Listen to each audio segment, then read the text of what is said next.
এবং বিশ্বনবী এটাও টের পেতেন। তিনি বলতেন, আয়েশা আয়েশা, কখন তুমি আমার উপর রেগে থাকো আর কখন খুশি থাকো সবটাই কিন্তু আমি টের পাই। মজান আয়েশা অবাক হলেন, কি করে টের পান?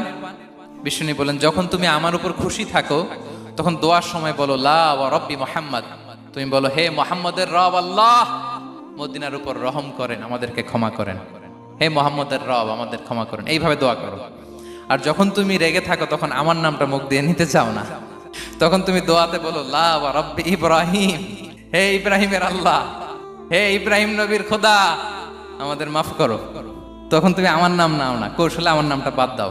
আমাদের আয়েশা বলেন, ইয়া রাসূলুল্লাহ মা আহজুরু ইল্লা ইসমাক, নবী হে আমি তো আপনার নামটাই শুধু মুখ থেকে বাদ দেই, আমার হৃদয় থেকে তো কখনো আপনারে বাদ দিতে পারি না। এটা ঠিক, তখন রেগে থাকি আপনার নামটা মুখে নেই না, কিন্তু হৃদয় থেকে তো আপনাকে সরাতে পারি না। সুবহানাল্লাহ। এই ছিল বিষ্ণুবীর সাথে স্ত্রীদের সম্পর্ক।